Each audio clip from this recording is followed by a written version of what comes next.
We'll go. Hello, everyone. This is Ed Brenniger, and welcome to the Eddy Network podcast. My guest today is Steve Swavely, who is a leadership thought leader, former leadership coach, developer within a large Southeastern American bank. He can tell us all about that. We met a couple of years ago, and I was impressed by what his expertise is, which is in the neuroscience of leadership. And I look forward to hearing what he has learned. He has written a book, and he's going to tell us about that. But welcome, Steve. I'm glad you're here. And let me ask you this up front. Tell us a little bit about who you are and what you were doing before you retired. But even more so, how you came to be engaged with the whole topic of neuroscience. Yeah, wow. Well, first, Ed, it's great to see you again. Thanks for having me on your podcast. I really appreciate it. Well, my interest in the brain behavior goes way back. I can recall being in fourth grade, and my dad was an aeronautical engineer, and I can remember him coming home and talking about this training that he was getting at work about how the brain operates and how it contributes to management. And I was fascinated by this. And this was like maybe fourth grade. And then in high school, I started reading articles in the newspaper about studies that were being done at the University of Florida. I grew up in Florida, and they, would periodically produce something in the newspaper about research happening at the University of Florida. And I was fascinated by reading those articles. And so, long story short, I majored in psychology at University of Florida, went and got my master's degree at Augusta University in clinical psychology. And then I got a PhD from Georgia State University in neuropsychology. And then from there, got my first job was at the Medical University of South Carolina in Charleston. And I was brought in to build their neuropsychological program. And I did that for several years.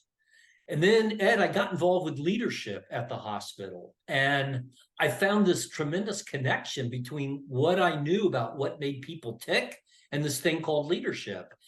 And so I really, at that point, found my purpose in life. And my mission is how to bring the principles and the concepts and the theories that come out of neuropsychology into the realm of leadership. And, that led me to work with, as you mentioned, a bank. At the time, it was BB&T. And I led up the consulting team at BB&T to work with the leaders of that organization to help develop their leadership. And more than that, we also worked with clients of the bank. So I had the opportunity to work with leaders in all different industries, from pharmaceuticals and engineering.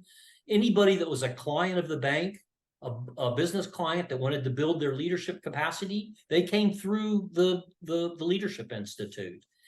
And that continued to grow. A few years ago, BB&T and SunTrust merged to become the Truist Leadership Institute.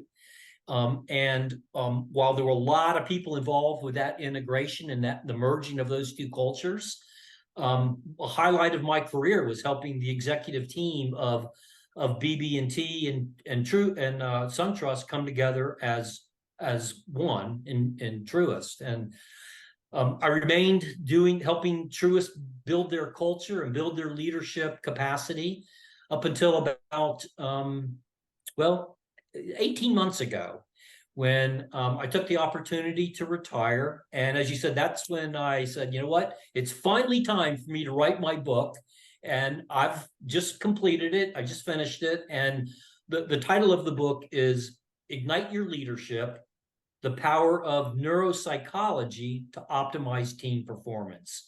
And so you can see I'm continuing with my my purpose and my vision to bring neuropsychology into the leadership realm. So when you look at all these different groups of people and these different organizations that you've worked with, is there a common thread that ties them all together in terms of the needs of leaders in terms of their development through the use of neuropsychology? Yeah, absolutely. I think if you look at leadership in general, and let me back and say, I think we are in a world right now that is desperate for good leadership, and not just in our organizations, in our communities, in our politics. We're lacking leadership, and part of the reason for that is because of what I call the leadership struggle. And it's this idea that people get into their leadership role because of their technical brilliance. Technically, they understand whatever industry they're in, or they understand the ins and outs of whatever organization they're trying to lead from a technical perspective. And so they climb the leadership ladder. But those same folks also lack the people expertise. And you've got to have both of those in order to be a great leader. And so what happens is leaders get put in leadership positions and promoted because of their technical expertise, and they struggle and get removed from those positions because of their lack of what you might call emotional intelligence or people expertise. And neuropsychology has a lot to say about how to help that problem.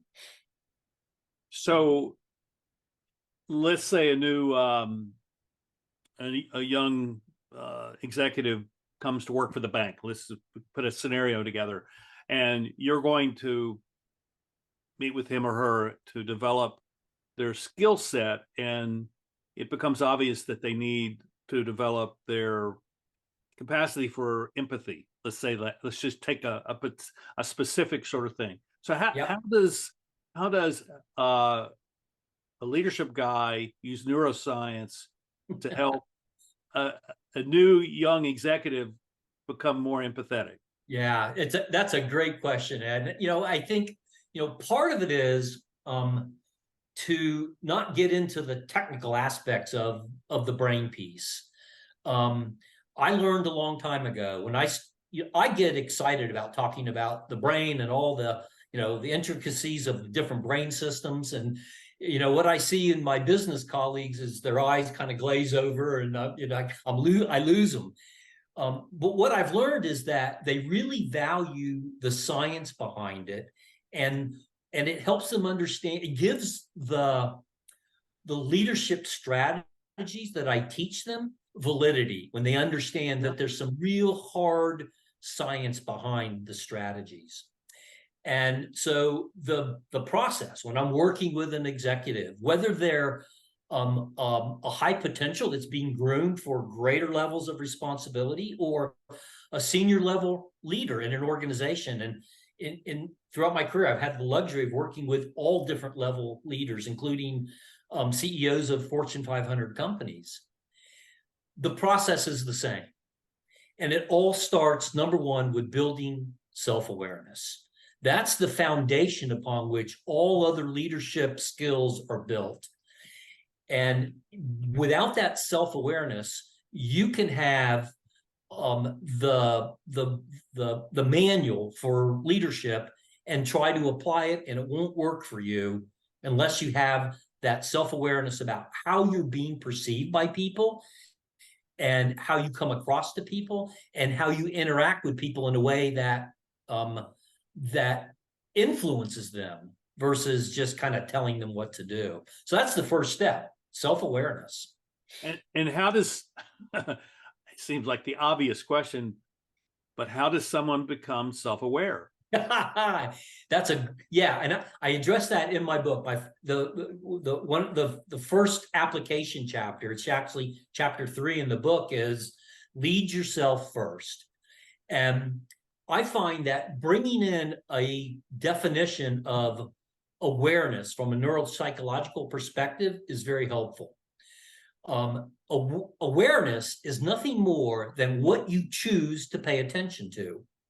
And think about it. You can direct your attention anywhere in the world you want. Yeah. You can direct your attention to the pictures that are on the wall back here. And if you're directing your attention to those pictures, you're missing something else in your world. You're missing what's going on in front of you, right? And so we can direct our attention anywhere we want. And part of self-awareness is learning to direct your attention to your own body, the things that you're experiencing in your body, because your body's communicating with you about how you're feeling, about your emotions, and also paying attention to your thought processes and how you come to those thought processes.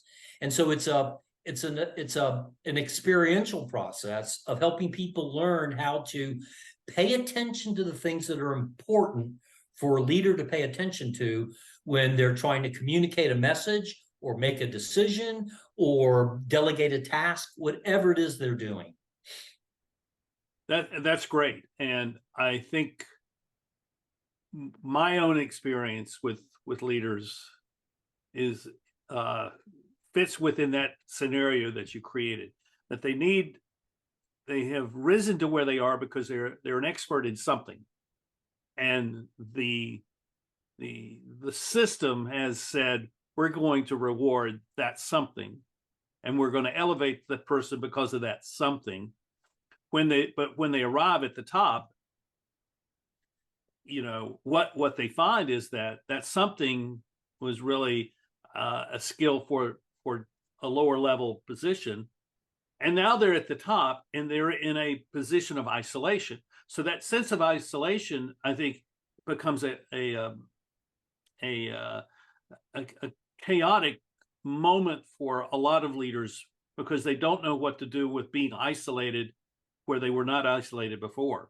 Absolutely. And that isolation activates the primitive parts of the brain that put you into survival mode. Yeah. And when you get into survival mode, you begin overusing strengths, and you begin using strategies that are all about just getting what you need, and you miss what other people need. Yeah. Ed, you make a really important point, and it's, I like to when I talk to leaders, I say, think about this. Think about a continuum of things that are done in the workplace. On one end of the continuum are task-oriented things that are the technical work of the business. It's building the product, delivering the service, creating the engine, whatever it is, that is the technical work of the business. At the other end of the continuum is the people skills, the relationships that are needed in order to get the results from the technical piece. And at the bottom of the leadership ladder, when you get your first job, you're really focused on doing the technical things, right? You're balancing the books, writing the code, drawing up the blueprints. But if you're really good at that, to your point, what happens is you get promoted and you get put in this position now of where you got to start getting things done through people. And you've never received any training in that. Your training's been in how to write code or how to solve engineering problems. And now all of a sudden you got to start solving those problems through other people. Right. And the higher you go on the leadership ladder, the more important it is to be able to get things done through people. The other thing that happens is the higher you go on the leadership ladder, the greater your responsibility, the more exposed your flaws in being able to get things done become. And so it becomes obvious as people get higher and higher in the organization that they lack capabilities that they need to actually be a great leader. Oh, that's so true. Steve, that's just, it's remarkable how the perception that we have of leadership in organizations is so backwards from what it actually is. And so let's talk about, you've kind of put a contrast between the technical and the kind of the human relationship side of that. Yeah. So let's take that to looking at the brain in terms of the two hemispheres of the brain, left brain, right brain. And Mhm. how do you articulate the two sides of the brain, the two hemispheres of the brain, in terms of that human, the human relationship skills and the technical skills that are needed? Yeah. Wow, that's a huge question. I know. That's why I asked it. But it's a great one, and it's timely because right now, what we're seeing in the popular press is that. Well, let me back up. The neuroscience of business has become a business in and of itself. And so there's a lot of emphasis to bring neuroscience into business leadership. In fact, right here I have brain science, the brain science behind business, a Harvard Business Yeah. Review special issue, and it's an exciting topic.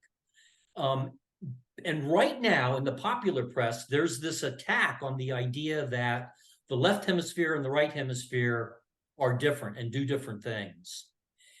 And my assessment of that is that we know for a fact that the right hemisphere and the left hemisphere have different functions. Right. The right hemisphere is much more focused on technical issues. It's where language happens. It's where a lot of the rational, logical, detail-oriented thinking happens. The right hemisphere is where more of that creative, relationship, pattern recognition, things that are unique, like abstract reasoning, happen. And the whole right versus left hemisphere came out of studies that were on diseased brains. It came out of studies by Michael Gazzaniga, for instance, who studied patients that had epilepsy and had parts of their brain ablated in order to stop the seizures. And then Michael Gazzaniga studied them and says, hey, look at this. When you take out this part of the brain, these functions disappear. And so that disease model has now given way to a more advanced model. Today we have these devices. You can watch the brain think. You can watch it process information. You can watch it emote. And so we're able to study healthy brains. And what that research has really shown is that the right-left hemisphere model is not wrong. It's incomplete. Mm-hmm. And what we're learning is that the two operate together as systems. And so when I work with clients, I try to avoid talking about this part of the brain or that part of the brain. Instead, I talk about brain systems, the memory system, the thinking system, the emotional system, to understand how the brain operates as a whole unit. Yeah, that's fascinating, and I think you're absolutely correct that it has to be treated as a whole, even recognizing that there's some differentiation there. But treating it as a whole says, I'm going to be a whole person, and so much of the, shall we say, the mechanistic structure of modern business has denied that opportunity for people to be whole persons at work. And so, yeah, absolutely, that's a major challenge for us, isn't it? It is. And you use the word denied, and I think that's spot on. What happens is organizations put lots of energy into training people on the technical aspects of the work that they do. And they spend no time helping leaders develop the people side of the business.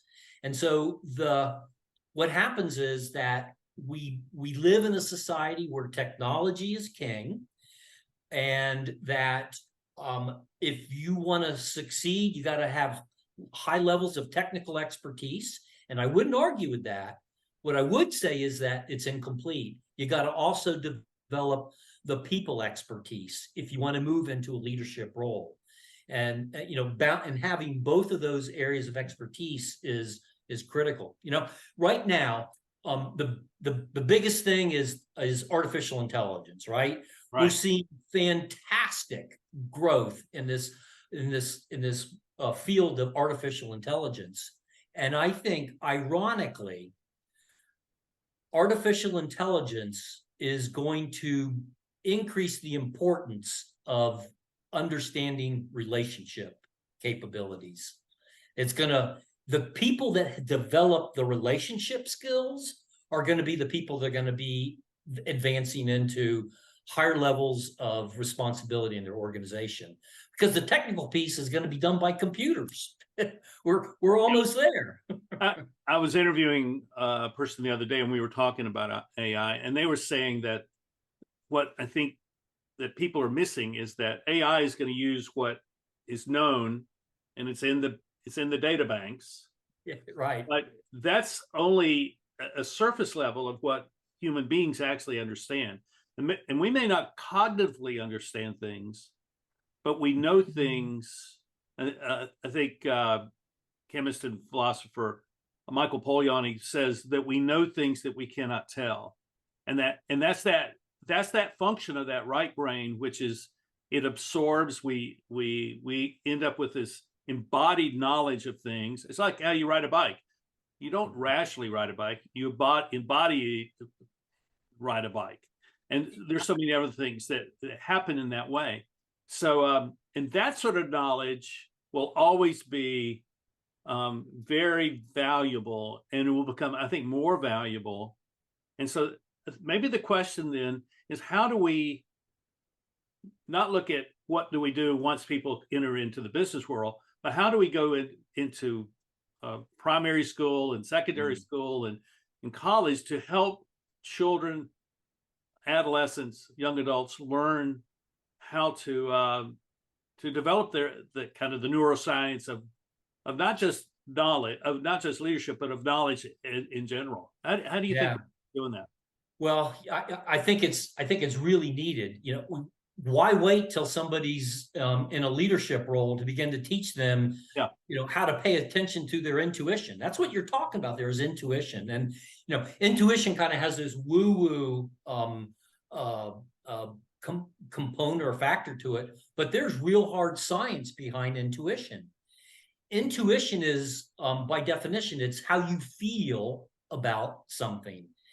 And one of the things that neuroscience has discovered in the not too distant past is we actually have neurons, we have brain cells in our gut, we have neurons in our heart.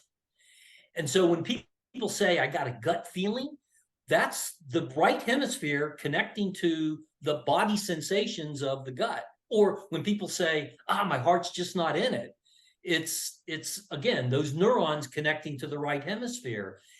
And there's, if you say, well, tell me why, rationally, the left hemisphere can't do it, right? It's like, I can't give you a rational reason. It's just my gut tells me that we should go a different route. My gut tells me that this is not a good path to take. And what I try to do is I try to help leaders understand you got to listen to both. You got to listen to the rational side, but you also can't ignore the intuitive side. You got to pay attention to both of those to make the best decisions. And the sooner we teach kids how to do that, the more skilled they will be in doing it.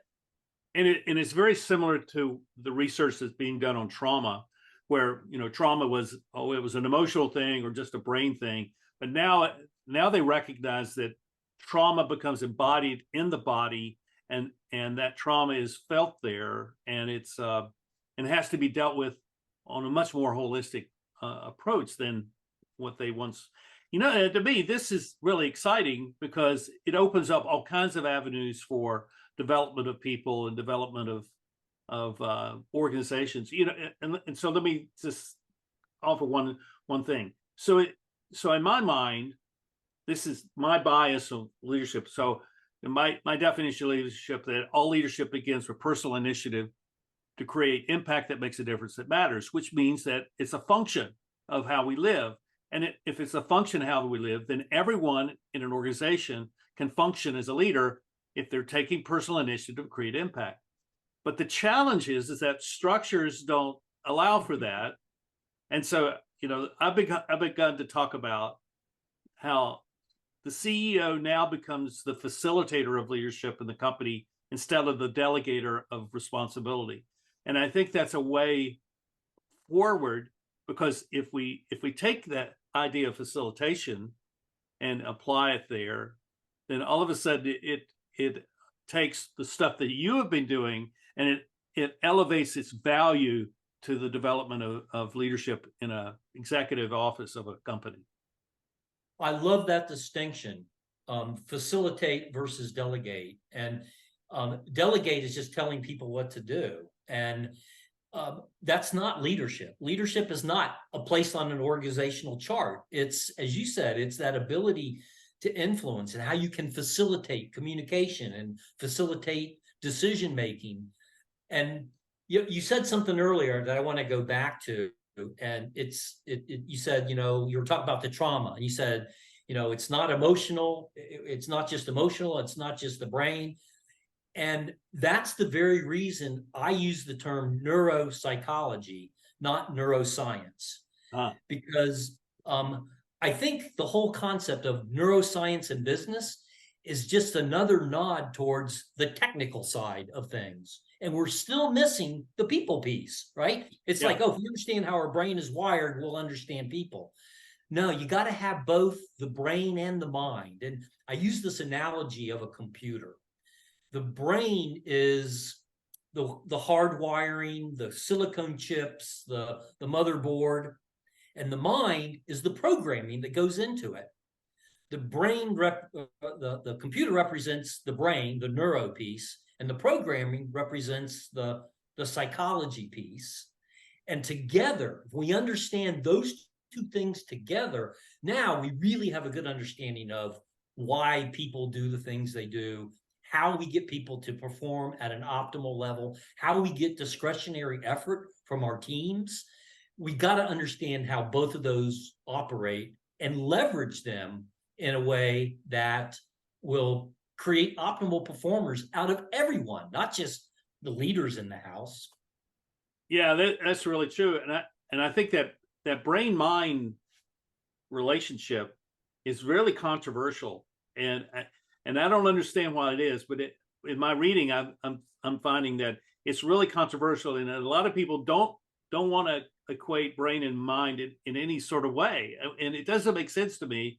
But I think it's as you describe it. That's why it becomes a difficult thing for people. The brain, that's just technical. The mind, that's something much more holistic and right. In personal, in a real sense.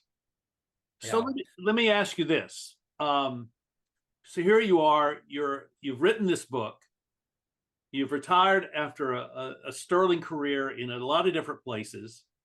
You're obviously an expert in this field. So how do you project yourself in your own life as a leader moving forward, so that you can have the impact that you really desire, having now kind of reached this kind of apex in your career of being this expert that you really have shown us to be today? Well, that's a question that requires lots of thought. Let me restate it then this way. How do you want to work with people moving forward? What is it that you'd like to see happen? Yeah, I would answer it this way. My purpose, my mission, my goal is to continue to bring the science of neuropsychology into leadership. And the book that I wrote is a step in that direction.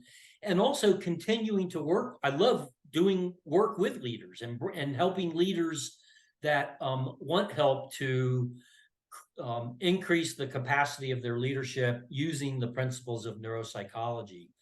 And so I'm doing a combination of leadership coaching, speaking, and marketing of the book, all with the idea of bringing the knowledge that we need to help improve leadership in our world today.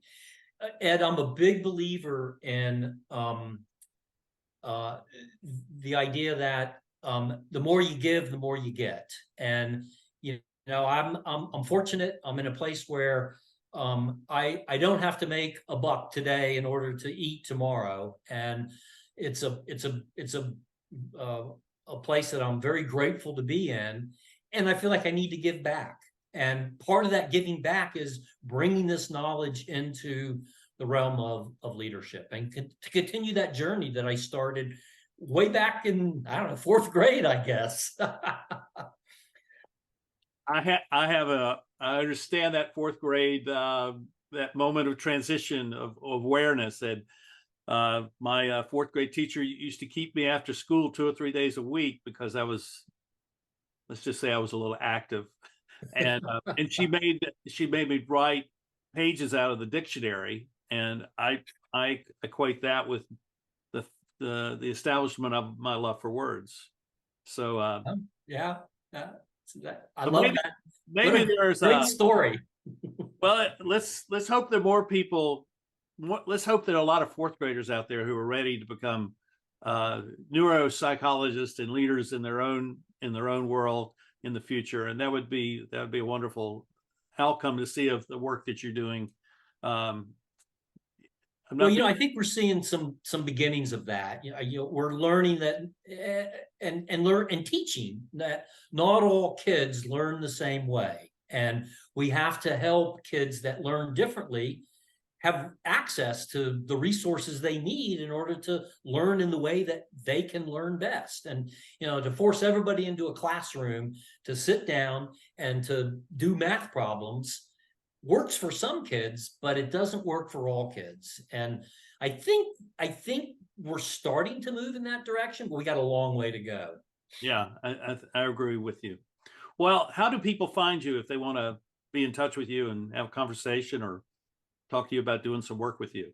Yeah, sure. So my website is evolutionleadershipcoaching.com. You can go there. You can learn a lot more about me. You can subscribe to my blog on the website. You can get my book on Amazon, the Ignite Your Leadership, the Power of Neuropsychology to Optimize Team Performance. Search for it on Amazon. You'll find it there.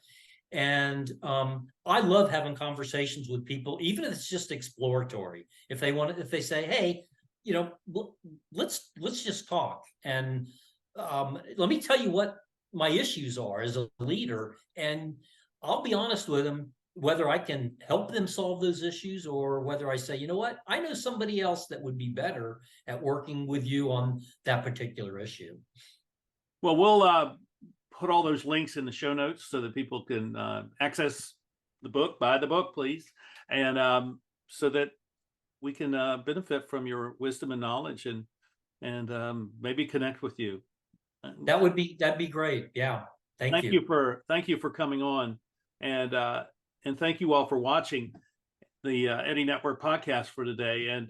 And this is really important stuff, and maybe you feel like it's a little over your head, but it really isn't. It's all in your head, shall we say. Great saying. I love that. And so please subscribe and hit the link button, but even more so, offer a comment, offer a thought, ask a question, so that we can be in conversation with you. And that will improve what we're doing here. It's a conversation. And I thank you for watching, and we'll see you next time on the Eddie Network podcast. Bye-bye.